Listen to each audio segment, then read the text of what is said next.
they're stealing it. When they kicked out the watchers. You are committing fraud. Fraud is being perpetrated on the people. 10,000 dead people voted. How is this fair? Stop the Democrats from stealing our election. I say it's illegal voting. Will not accept treason in America. That is ridiculous. But it's called voter suppression.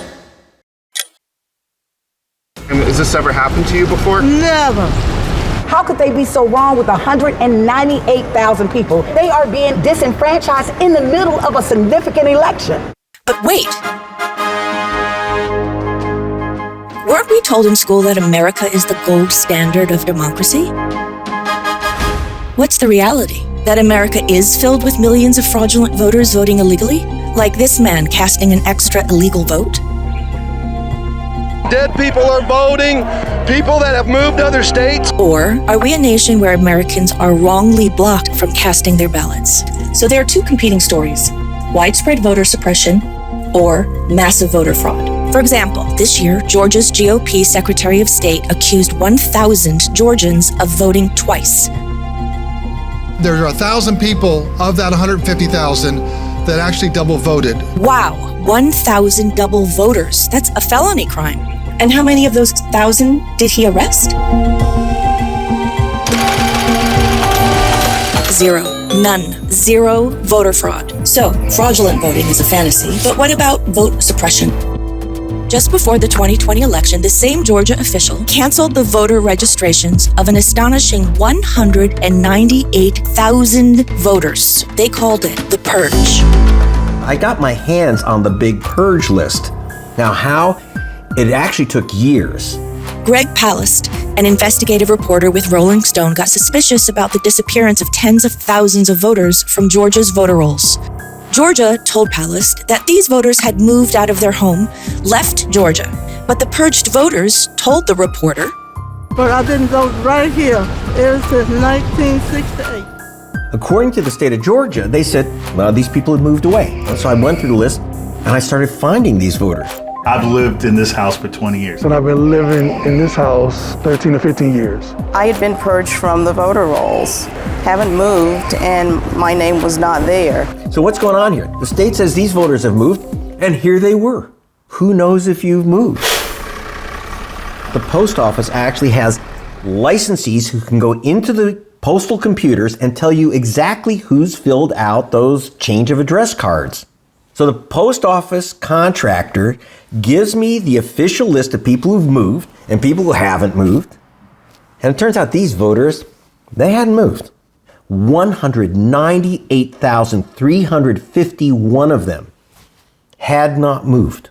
So I took this list to the ACLU, the American Civil Liberties Union of Georgia, and they issued my report, Georgia Voter Roll Purge Errors. Is this illegal? You bet. I looked, and according to federal law, before you purge someone off the voter rolls, you have to check with the post office and their official licensee contractor. That's law. So I get a call from the president of the National Bar Association, C.K. Hoffler. Purging from the polls is a classic sign of voter suppression. That's a classic tactic. Isn't it ironic that the people being purged from the polls, by and large, are black and brown voters? How do you explain that? Hoffler sued to return all 198,000 voters to the rolls. The suit was filed on behalf of rights groups headed by Black Voters Matter. Latasha Brown, the co-owner of Black Voters Bus, is touring at least 12 states to spread their message of empowerment. Even the National Voter Registration Act, a simple requirement is to have a third-party licensee. That's a simple requirement that you can literally just in a matter of being able to verify that those names, those 198,000 names never would have been on the list. Right. If they had just followed the procedure. They said they moved. Did they move? They said they moved and they didn't move. There's no evidence that those 198,000 people have moved. So we know what this is. This is another form, what we believe is voter suppression. A federal judge told the state to meet with Black Voters Matter and fix the discrepancies, the massive errors in the purge list. Latasha Brown, backed by a dream team of America's top rights lawyers, went to the state capitol to confront officials to fix those discrepancies.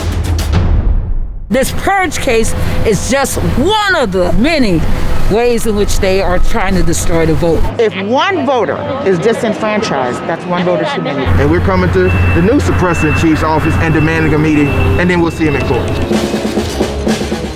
So Latasha led us on a march into the Capitol. The attorneys had told the state we were coming to meet the director of election. Now remember, this was once the heart of the Confederacy. We get to the office of the Secretary of State, and it's locked and dark, but there's a phone number taped to the door. Your call has been forwarded to an automated voice messaging system. The voting chief has disappeared. It was a cheap trick to avoid Latasha, but she had another idea. And the Twin Towers. So we went on the hunt.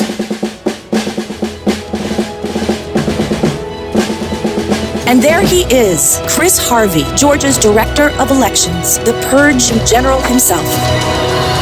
The man who erased these voters' registrations, dressed for Casual Friday. Mr. Harvey, just a quick question. I was just talking to some voters, Curtis Fraser, Michael Watson, Ishtar Diaz. According to your office, these voters had filled out change of address forms because they moved, and so they were removed from the voter rolls. They told us that they have not moved, 20 years at the same house, 19 years, 10 years at the same house, that they haven't moved. They never filled out those forms. Can I give you their names? You can put them back on the rolls. They were wrongly removed. I'll be happy to take their names and we can follow up with them. Well, actually, we have a list of 198,000. If it turns out that they have not moved, as you claimed, will you return them to the voter rolls? Sir, I'll be happy to take the information and follow up. So even if Prejudge what we're going to do. So even if they're wrongly removed, you won't return them to the voter rolls? I'm not going to tell you what I'm going to do. In other words, you're just not going to do it. I'm not going to tell you what I'm going to do. Let me ask you a question. I'm not going to answer any questions about stuff that's Now, you told the court that you thought that maybe the post office, through a licensee named Anchor, had identified these people as having moved. They said they didn't. We checked with Anchor. You never checked with Anchor or the post office. We did. Why did you give the court the impression that you used the postal licensee to check whether these people moved, but you didn't? Have you spoken to Anchor? I'm not going to answer any more of your questions. Have you spoken to the post office and its licensees? You won't answer that. Well, the federal law requires you to do it, so you're saying you're not sure that you follow the federal law? We just want to get it resolved. Like, there are 198,000 people, as you can imagine, that we feel very strongly that are being disenfranchised right now. And so we're coming in good faith. We've reached out repeatedly for the last 7 days. We just want to get it resolved. And so we would like to sit down with you all. We don't want to get a run around the block. We want to sit down, have a meeting, have our experts to sit down with your experts and get it resolved. That at the end of the day, people's voting rights, as an election officer, you understand how critical that is. Will you and the secretary meet with Latasha Brown and her plaintiffs? Yeah. You're not going to say whether you're going to just meet with them? The court has asked you, said you should meet with them. As of today, the state of Georgia still resists returning 198,000 voters their rights and refuses to meet with Latasha Brown.